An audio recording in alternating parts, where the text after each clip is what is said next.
Hello and welcome. आज के इस लेक्चर में हम बात करेंगे एमसीक्यूज़ के बारे में।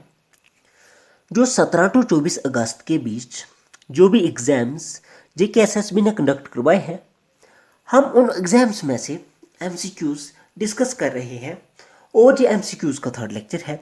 इससे आगे और भी लेक्चर्स आएंगे। सो आज का लेक्चर शुरू करते हैं। हम ऑलरेडी 31 क्वेश्चंस डिस्कस कर चुके हैं। आज हम बात करेंगे 32 क्वेश्चंस की। क्वेश्चन नंबर 32 क्या है? Fill in the blank with suitable tense. ये टेंस का क्वेश्चन है, ग्रामर का क्वेश्चन है। My team blank volleyball for 6 years। देखो, ये प्रेजेंट कंटिन्यूस टेंस है। तो इस टेंस में हमें देखो, ये टाइम पीरियड हमें बताया हुआ है। हमें जहाँ से पता चल जाएगा जहाँ पे टाइम पीरियड बताया हुआ है, और इसलिए option number D is the correct answer for this question. देखो, ऑप्शन हमारे पास थे has played, playing, has been playing, but option number D is the correct answer for this question. अभी हम बात करेंगे क्वेश्चन नंबर 33 के बारे में। Who proposed the universal law of gravitation. Universal law of gravitation किसने प्रपोज किया है? ऑप्शन है Isaac Newton, Henry Cavendish, Wilhelm Roentgen, Niels Bohr. तो option number A is the correct answer for this question. Isaac Newton is the person who proposed the universal law of gravitation. अभी हम बात करेंगे next question के बारे में। Question number 34 क्या बोलता है? Where is the adjust conversation reserve located. जो एडजस कंजर्वेशन रिजर्व है, जो कहाँ पे लोकेट करता है? ऑप्शंस है हमारे पास union territory of Daman and Diu, union territory of Jammu and Kashmir, union territory of Andaman and Nicobar island, union territory of Pondicherry. तो हमारे पास जो राइट आंसर है वो ऑप्शन नंबर बी है। Option number B is the right answer for this question. Union territory of Jammu and Kashmir is the place where adjust conservation reserve is located। तो option number B is the correct answer for this question. अभी हम बात करेंगे question number 35 के बारे में। Choose the preposition from the given alternatives for the blank in the given question. Coach asked the walkers to reach the place. जहाँ पे कौन सा प्रीपोजिशन लगेगा? देखो, हमारे पास ऑप्शंस हैं। We have options on, below, during, at. Option number A is the correct answer for this question. Coach asked the walkers to reach the place on time। अभी हम बात करेंगे नेक्स्ट क्वेश्चन की। नेक्स्ट क्वेश्चन है question number 36। Blank transfers data directly from the memory of another without going through the computer's operating system. हमारे पास options हैं Ethernet, InfiniBand, talent, Bluetooth. तो option number B is the right answer for this question. ये जो इन्फिनी-वी है, ये transfer करती है डेटा को directly from the computer memory of another without going through the computer's operating system. Now we will move towards 37th question. And 37th question क्या है? Which among the following is an old town situated near the district of Baramulla. We have options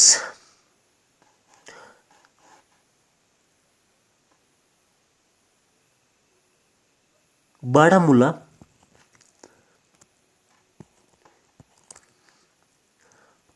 परिहसपुरा, Chaklu, Bulbul Abad. तो इन options में से B is the correct answer for this question. Parihaspora is the place. It is the old town situated near the district of Baramulla. Parispura is the old town situated near the district of Baramulla। बात करेंगे अभी हम 38th question की। 38th question क्या बोलता है? Exercise Varuna 2021 is a bilateral exercise between India and which of the following countries? We have options: United Arab Emirates, France, China, and United States of America. तो right answer क्या है जहाँ पे? B is the right option for this question. France is the country with whom Varuna exercise, Varuna bilateral exercise. तो India and France are the countries जिनके बीच ये वाली एक्सरसाइज है. तो नेक्स्ट क्वेश्चन है, who was the prime minister of UK during the Second World War? We have options: Clement Attlee, James Ramsay MacDonald, Harold Wilson, Winston Churchill. तो option number D is the right answer for this question. Winston Churchill is the person who was the prime minister during Second World War. तो option number D is the right answer for this question. Next question है,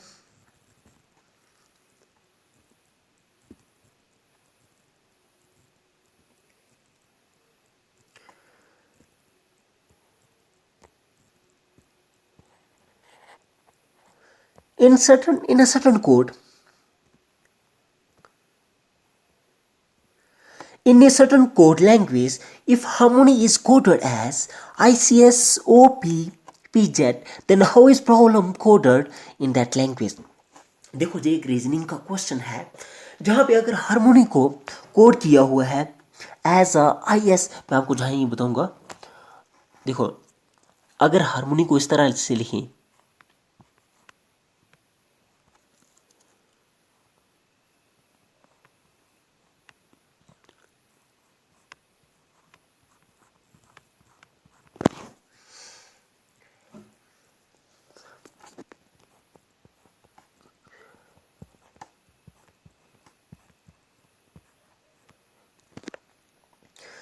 जहाँ पे क्या किया हुआ है मैं आपको बताता हूँ. अगर हार्मोनी को इस तरह से लिखेंगे ICSOPPZ, तो हमें ये देखना है जहाँ ये रीजनिंग का क्वेश्चन है तो इन्होंने किस तरह से हार्मोनी को इसमें लिखा है. अभी इसी तरीके से हमने प्रॉब्लम को भी लिखना है. PROVLEM. देखो मैं आपको बताऊंगा जो डिफरेंस है ना,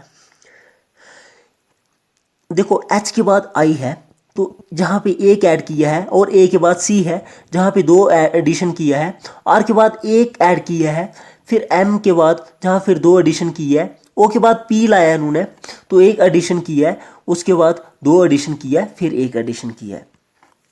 तो हमें प्रॉब्लम को भी इसी तरह से लेना है.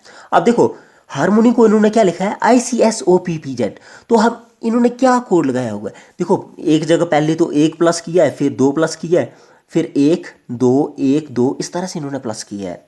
हार्मोनी के साथ ये वर्ड H के साथ एक प्लस करके तो I लिख दिया, A के साथ दो प्लस किया तो C हो गया. इसी तरीके से हमने भी प्रॉब्लम के साथ ये +1 +2 +1 2 इस तरह से ऐड करते चलने हैं और हमें राइट ऑप्शन मिल जाएगा. देखो पहले तो हमने +1 फिर 2 1 2 1 2 1. देखो P के बाद क्या आएगा, तो P के बाद अगर एक ऐड करेंगे हम तो Q आएगा इसमें. तो R के बाद हमने 2 लेटर्स ऐड करने हैं तो R के बाद क्या आएगा T. तो O के बाद 1 लेटर ऐड करना है, O के बाद क्या आएगा P. B के बाद 2 लेटर ऐड करेंगे तो क्या आएगा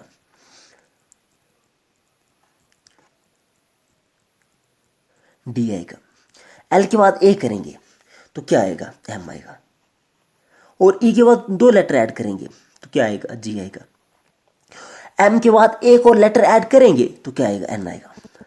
तो इस तरीके से ही जैसे हमारे जो 4 ऑप्शन है, इन 4 ऑप्शंस में से आप देखिए QTPDMGN, तो ऑप्शन बी नंबर पे जी आता है.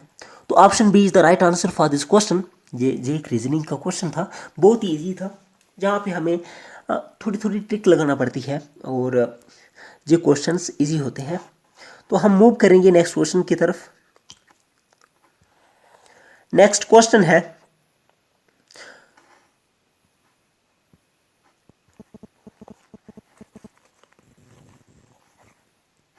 देखो नेक्स्ट क्वेश्चन क्या है, which of the following data types doesn't have storage size of 8 bytes. We have options data time, large number, yes और नो, करेंसी। तो हमारे पास जो ऑप्शन है C is the correct answer for this question. yes or no is the data type which doesn't have a storage size of 8 bytes. तो we have option number C which is correct option for this question. अभी हम बात करेंगे question number 42 की। Question number 42 है pick the frequency that is inaudible to human ears, जो इंसान को नहीं सुनाई देती। ऑप्शंस हैं ए 18,000, 36,000, 12,000, 25। Option number B is the correct answer for this question. 36,000 hertz is the frequency which is inaudible to human ears. अभी हम बात करेंगे नेक्स्ट क्वेश्चन की। नेक्स्ट क्वेश्चन है black is the final stage of software testing by vendors before cutting an official release that is sold commercially and is usually tested by a very large audience of customers. देखो debugging क्या है, debugging का कुछ और ही meaning है, इसका तो इससे कुछ मतलब निकलता ही नहीं है। बीटा और अल्फा सॉफ्टवेयर जो सॉफ्टवेयर की टाइप्स हैं। तो जैसे कि हम अगर हम क्वेश्चन को ध्यान से पढ़ेंगे तो जैसे ये लिखा हुआ है ऑफिशियल रिलीज, तो हमें इधर से ही हिंट मिल जाता है। Option number D is the correct answer for this question. तो release candidate is the right answer for this question. अभी हम बात करेंगे क्वेश्चन नंबर 44 के बारे में। क्वेश्चन नंबर 44 क्या है, इन 1909 which among the following reforms plan was announced in British India? Options है Minto Morley reforms, Wavell plan, cabinet mission plan, Montagu चैमल्स रिफॉर्म्स। सॉरी अगर प्रोनाउंसिएशन में प्रॉब्लम होगी थोड़ी तो, लेकिन जो राइट आंसर है वो option number A Minto Morley reform is the right answer for this question. In 1909 Minto Morley reforms were taken place announced in British India. अभी हम बात करेंगे 45 क्वेश्चन के बारे में। 45 क्वेश्चन क्या है, what value should come in the place of question mark in the following question. ये देखो ये मैथमेटिकल रीजनिंग का क्वेश्चन है, तो ये बिल्कुल सिंपल है, जहाँ पे मल्टीप्लिकेशन और देखो एडिशन है जहाँ पे, और मल्टीप्लिकेशन ये है। ऑप्शंस है 4, 3, 5, 6। देखो इसके साथ अगर हम ऑप्शन नंबर बी को यानी 3 को मल्टीप्लाई करेंगे, फिर इसको मल्टीप्लाई करेंगे, तो हमारे पास जे वाला डेटा आ जाएगा। आप वीडियो को पास करके आप आंसर निकाल लीजिए। Option number B is the correct answer for this question. अभी हम बात करेंगे 46 क्वेश्चन के बारे में। Read the following statements and answer the following question. आप देखिए इस क्वेश्चन को आप खुद देख लीजिएगा। अभी इसको थोड़ा सा मैं आपको नेक्स्ट वाले लेक्चर में आपको बताऊंगा। अभी हम बात करेंगे नेक्स्ट क्वेश्चन के बारे में, क्वेश्चन नंबर 47 के बारे में। विच of the following version of Windows has the feature of virtual private network VPN। देखो